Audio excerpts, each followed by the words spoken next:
নমস্কার সকলকে। আজকে একটা রান্নার ভিডিও দেখাতে চলেছি, কিন্তু তার উদ্দেশ্য অন্যরকম।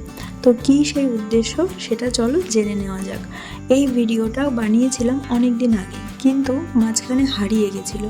তো বহুদিন পর এটাকে খুঁজে পেলাম। এটা বর্ষাকালই চলছে, তো বর্ষার সন্ধে ভেজিটেবিল চপ খেতে কার না ভালো লাগে। কিন্তু অনেক সময় মনে হয় যে দোকানের অস্বাস্থ্যকর খাবার খাবো না, কিন্তু হাতে একেবারেই সময় নেই। তো সেক্ষেত্রে আমরা কি করব? তো সেটা দেখানোর জন্যেই কিছু ভুল স্টেপ হয়তো আছে আমার রান্নায়, তো সেগুলোকে মার্জনা করেও একটা সুস্বাদু খাবার যে প্রস্তুত করা যায় সেটাই দেখাতে চেয়েছি। যাদের রান্নায় একটু ভয় আছে আমার মতন, যে আমি তো পারি না বা পারবো না, বা আমার কাছে খুব কম সময় আছে, এই সময় আমি ম্যানেজ করতে পারবো না, আমার সময়টা অপচয় হবে, তাদের মনে সাহস জাগানোর জন্য আমার এই রান্নাটা দেখানো। বিশ্বাস করো, 20 মিনিট লেগেছিল পুরো রান্নাটা কমপ্লিট হতে। তো এই ভেজিটেবিল চপে ঘরে থাকা বেশ কিছু বেসিক ভেজিটেবিলকে একেবারে ছোট ছোট করে কেটে নিয়েছি, আর কড়াইতে খুব সামান্য তেল। যদি কেউ মনে করে তেল দেবো না, তো সেক্ষেত্রে তেল নাও দিতে পারে। সেক্ষেত্রে পেঁয়াজটাকে কড়াইতে একটু আগে দিতে হবে। পেঁয়াজ থেকে যে জলটা বেরিয়ে যাবে সেটা দিয়েই বাকি সবজিগুলো ফ্রাই হয়ে যাবে, পুড়ে যাওয়ার সম্ভাবনাটা থাকে না।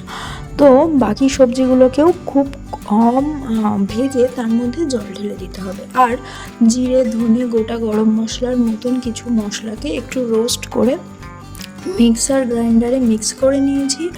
আর ওইদিকে সেই গুঁড়ো মশলাটাকেও ওই জল দেওয়ার পরপরই মিশিয়ে দিয়েছি, যাতে মশলাটা পুড়ে যাওয়ার সম্ভাবনা না থাকে। তারপর সেটাকে চাপা দিয়ে ভালো করে সবজিগুলোকে সিদ্ধ করে নিয়েছি। আর একটা স্ম্যাশ আপ দিয়ে, বা কারোর কাছে যদি না থাকে তাহলে একটা গোল হাতা দিয়েও করা যাবে, বা চামচ, একটা বড় চামচ দিয়েও সবজিগুলোকে একটু নরম করে সেগুলোকে ঠান্ডা করে একটা থালায় ঢেলে নেব। তারপর এইদিকে ব্রেড গাম নিয়েছি, ডিম ফেটিয়ে নিয়েছি, আর নিয়েছি কর্নফ্লাওয়ার।